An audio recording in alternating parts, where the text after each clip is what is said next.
sorry. It's okay. All right, well, welcome Jessica Karns. She's our next speaker. She is going to talk to us about multifamily measurement standard and the HUD map guide. Welcome. Good morning. Good morning, guys. Everybody hear me okay? Thanks for being here today, and it's so nice for everybody to be back together. So today we're going to talk about the HUD map guide that came out earlier this year. We're going to talk about some of the updates to that guide, and then we're going to talk a little bit about the standards and what changed with those over the last term when they were updated as well. Okay, so the HUD map guide. What really changed with it? So the AARST leadership met with HUD, and they presented the study, the findings of this 18-month study on the statistical probability of missed units by testing only 25% of the ground floor. Now, Mike Kitto he's actually here today. He's right there. He'll be doing that presentation later and get into all the ins and outs of that. But that had a very, very, very big effect on HUD and how they interpreted our data and their policy going forward. One of the other things that HUD actually did during this round of updates is they recognized the ANSI standards.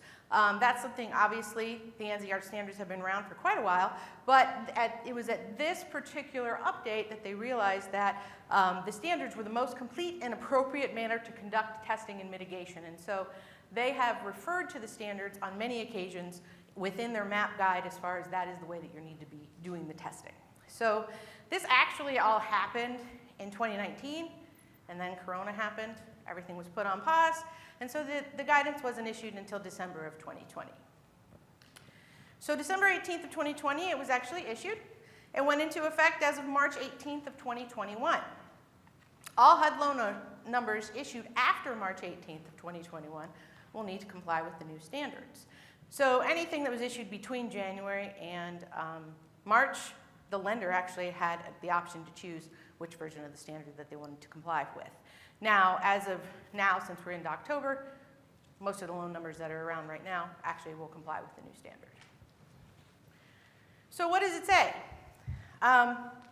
First thing it says is ground floor sampling. Again, it points right back to that standard and says that radon testing must follow the two standards that actually govern that, and that is the MAMF 2017 and the MALB 2014. And to find those standards, you can see that there's a website you can actually go to download them. And of course, it established a threshold of 4.0 picocuries per liter, which has always been the standard.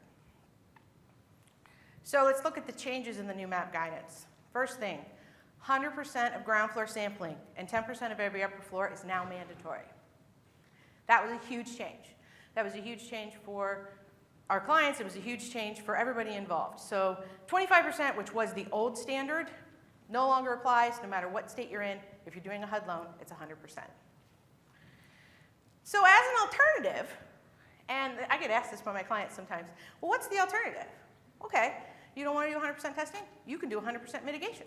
And you can mitigate every single unit in your building if you want to. That's the only exception in the alternative that HUD has given, which I have yet to have a client that actually picked that one. So, okay, so then it talks about the RADON report. Again, it points right back to that standard and says the RADON report is required unless there is an exception listed in the 9.6.3.2.c that applies.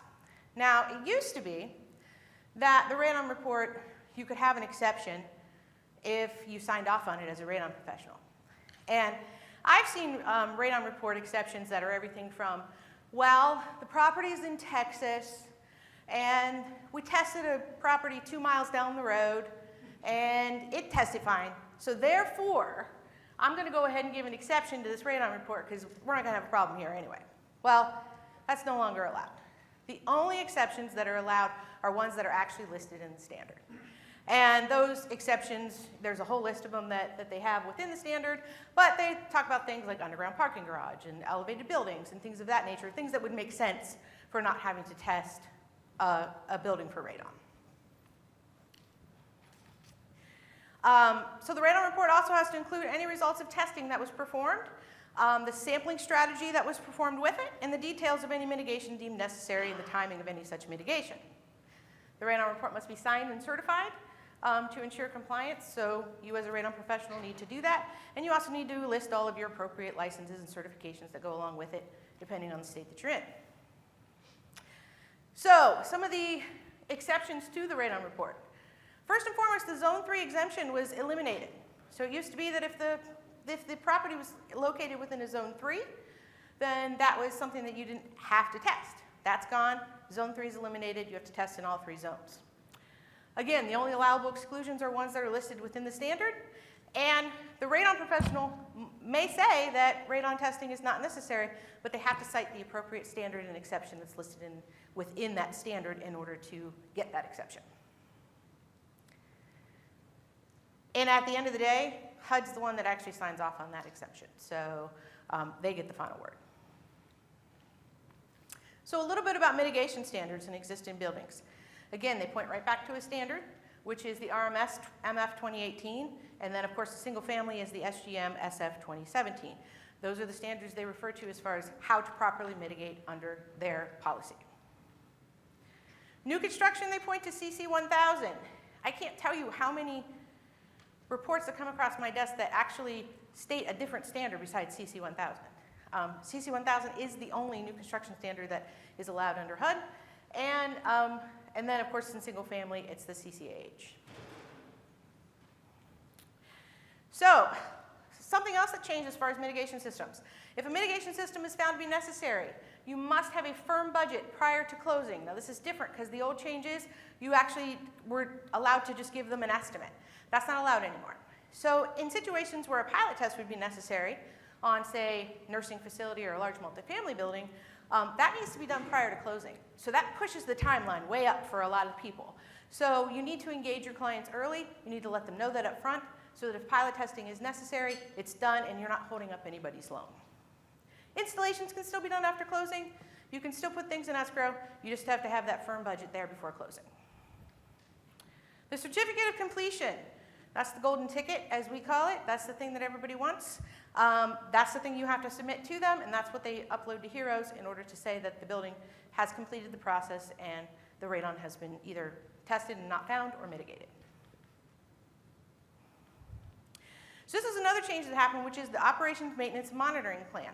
It's always been a part of the standard. It's always been a part of the HUD map guide. They have just kind of really put it full force and really full front and center. So the OM&M is something that has to be included in any HUD property that has to have mitigation. So if you're doing assessment and you need to do 1, 2, 3 rounds of assessment to follow up to determine whether or not mitigation is necessary, that mitigation is going to put that person into an OM&M plan for the life of the loan. So you need to be very careful about that and make them aware of the fact that mitigation comes with an OM&M under HUD guidelines. So what does an OM&M plan mean? Well, a couple things. If you do testing and you have an OM&M plan, then they are locked into a number of different situations for the life of the loan. They need to do annual testing on the annual system inspections on any of the systems that were installed. They need to do 2-year retest of any mitigation system that exists on the property and a 5-year retest of every single unit in that property for the life of the loan. Now these loans run anywhere 15, 30, 40 years. So that's something that they are going to have to do for as long as they keep that HUD loan. In addition to that, if you are doing O&M inspections and there is, say, an existing mitigation system on the property that was already there, they call you in, it's a HUD transaction, you're looking at that existing mitigation system. You need to make sure that that system actually is up to code and is up to the standard that exists for that particular HUD loan. So it was put in 20 years ago. It's probably not going to be up to code. It's probably not going to be up to the new standard. You're going to have to make sure that that system gets up to the standard because that's now part of their O&M responsibilities. And lastly, that cost estimate factor is something that has to be disclosed up front. So it used to be that O&M, that cost estimate of what it's going to cost you for the next 40 years to test, to replace fan motors, to do all of that kind of stuff, had to be in your O&M paperwork on the back end. It now has to be in the mitigation proposal. So they have to know up front what that long-term cost is going to be on that O&M. So that's a shift too, as well as far as how you're presenting the information. Again, the 3 components are you have an annual system inspection, a 2-year retest, and a 5-year property test. So let's talk a little bit about the standard as far as they keep pointing to these standards. And the standards are something that we here at AARST have worked at for over 20 years. And we're trying to make sure that they are the most accurate way to do testing for radon. There are two standards that currently exist for testing. The MAMF covers multifamily, and the MALB is school and large buildings. Now, during this update, there was a couple things that changed. First was the naming of the standards. It used to be that we changed the actual year, that 2014 would change every time we updated it. Well, they decided that wasn't the best way to do it. So instead, it's always going to be the MALB 2014. It's just going to have a revision date. And that revision was January 20th, 2021. That's the last time we revised that standard. Revisions will occur every 3 years. And in addition, there's now a published date and an effective date. So you're going to have the date it's published and the date that it's effective. And that's a 6-month gap between those two. And the reason for that is because we want to give regulators a chance to adopt those standards and put them into play. And then in addition to that, there will also be quarterly webinars to review updates and allow for Q&A, make sure everybody's on the same page. So what changed to the standard? Well, one of the biggest things is a qualified measurement professional has to be physically on site during the placement and retrieval of devices. I know you guys have heard this before, but given the HUD now pointing to the standard, directly to the standard, what this does is it closes a lot of loopholes. A lot of people like to have janitors place test kits. A lot of people like to have maintenance people or property managers or whoever do it. The standard says a licensed or certified measurement professional must be physically on site during the entire placement and the entire retrieval. Now, what does that mean? Well, obviously that depends on what state you're in. Whether you just have to be NRPP certified, whether you have to have a state license. The state I'm from is a licensure state. So I'm from Ohio. You have to have a state license. You have to have an NRPP certification. You have to have a multifamily measurement amendment on your licensure as well. So you have to have 3 things in the state of Ohio. So you can still use non-qualified people. That's fine. We all know we have projects that are actually a lot larger than just we can handle on our own. You're allowed to do that. You just have to be on site with them. You have to have a testing plan, and you have to oversee the entire testing event. And then as far as client communication, prior to stepping on site, you need to obtain the necessary information about the building characteristics, the things you need to identify test locations in order to comply with the standard. And that's all listed within the standard as far as the things you need to actually obtain before you step on site. So when can you test? Well, it depends on what type of building it is. If the building is occupied both days and nights, testing is permitted any time of the year. If the building is not occupied both day and night, for example, a school, testing can be conducted at a time that is representative of normal occupied building conditions. So what does that mean? You can't test on weekends. Why can't you test on weekends?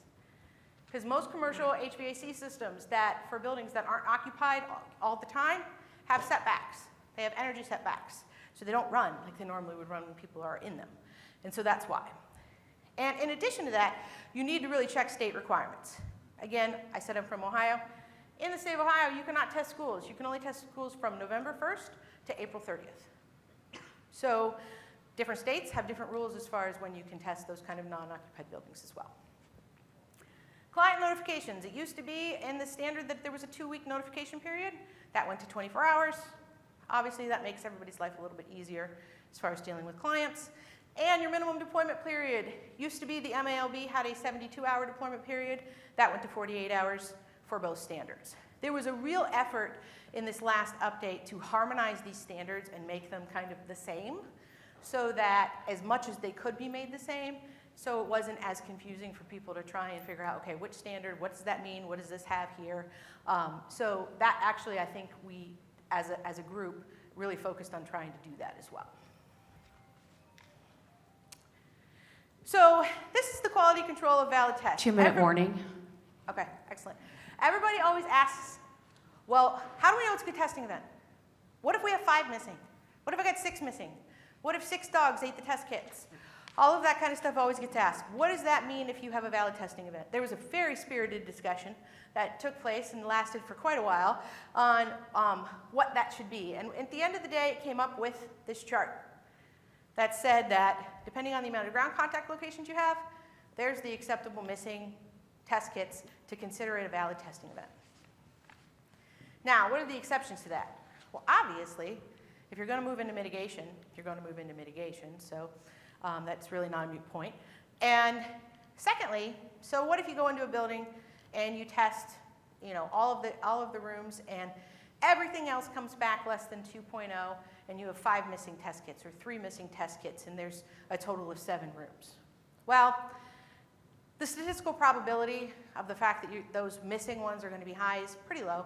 And so that's where that exception came into play. As far as having a 2.0, you can basically say that you're pretty confident those missing ones are going to come back okay. So why do we do that? Well, of course, radon hazards, you have to achieve a valid testing event. And by doing that and by having that kind of chart that says you should only have so many missing, it's really making sure that you have a defendable, repeatable measurement data set.